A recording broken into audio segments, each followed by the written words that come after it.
We're driving east on Oak Street, just outside downtown Columbus. Oak Street is one of the streets that was served by the streetcars, and in those days, nobody lived in Columbus any more than 3 blocks from a streetcar line. It really was remarkable how easy it was for people to get around without a great deal of difficulty because the streetcars were so accessible. We're headed to what used to be a big complex for the Street Railway Company here in Columbus. These are known as the trolley barns today. They were empty for a long time.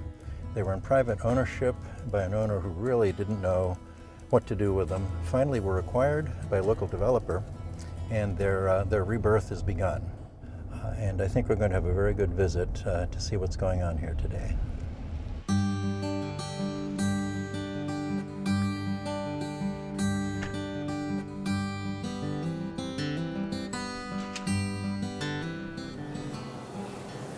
Hi, Brad.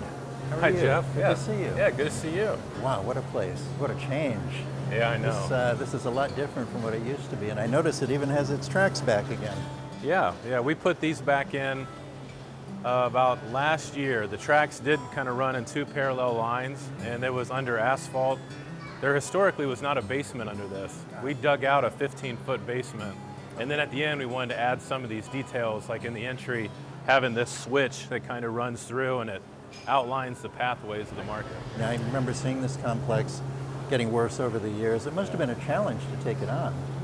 It was. The people of the area were really passionate about trying to keep the historic fabric, as we are as a development company. So it took a long time to plan it out.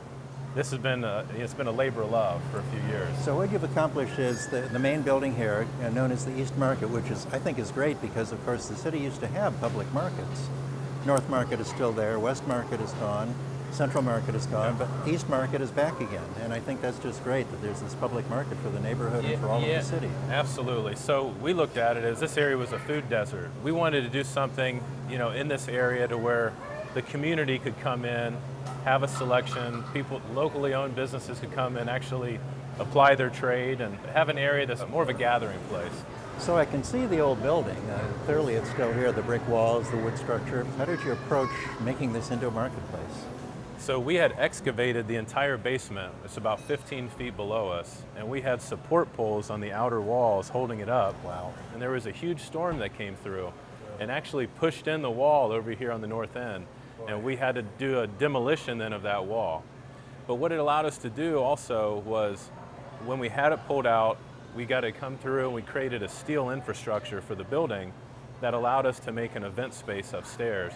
That's a good point, because these old buildings are reusable, but they don't necessarily comply with current codes, and they have to do a lot of updating. Yeah. And you found a way to do it economically. It was a certified historic rehabilitation, as I recall? Yes. The federal programs and the state programs that are available for historic structures really make it a possibility. Let's go see some more. All right, sounds great.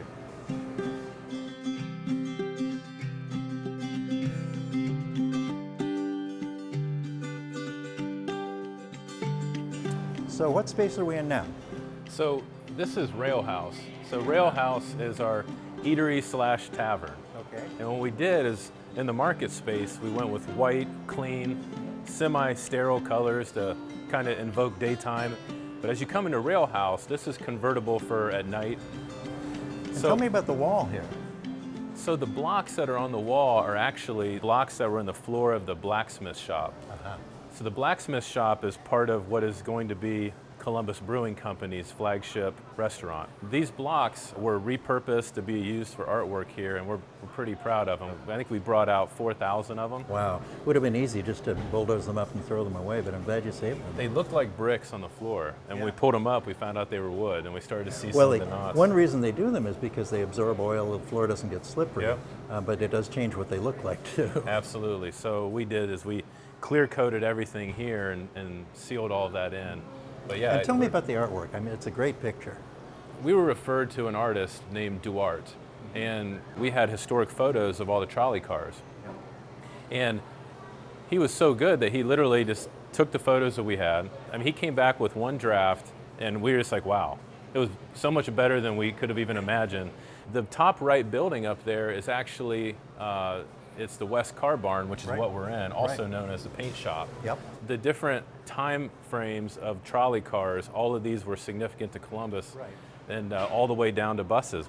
We feel like we got an incredible piece for the times. Well, that's great, and it's a wonderful space. Thank you, thank you. So there's one last place I would like to show you. Oh, of course. All right, Glad to look at it. sounds great.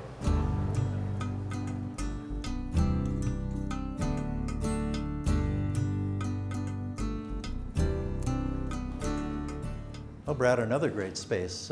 Where are we now? So this is the speakeasy that we have. We're below the market right now. Okay. This is called Switch. And we named it Switch because out here, just outside, is where they had all the switch gear for the trolley cars when they would pick a direction as to which way they were going to go. So this actually was the only 3 rooms that were a basement of this building, which is now the East Market.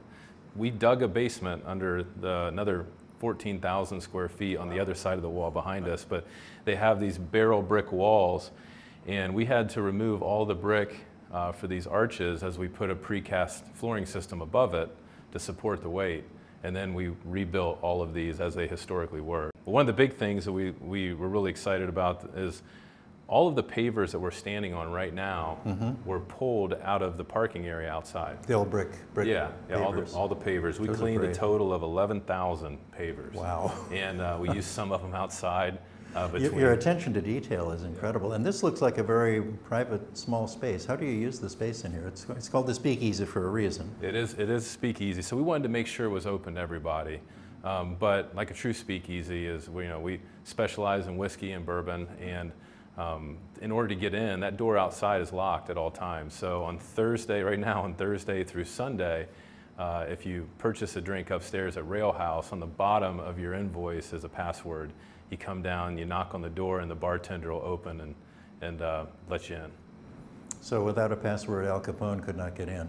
Absolutely not. Well, this is a spectacular tour you've given us at a great rehabilitation project. What future plans do you have coming up? So this is the largest of all the buildings, and obviously it was the most intricate because of the market, and the infrastructure that's behind us right now is incredible.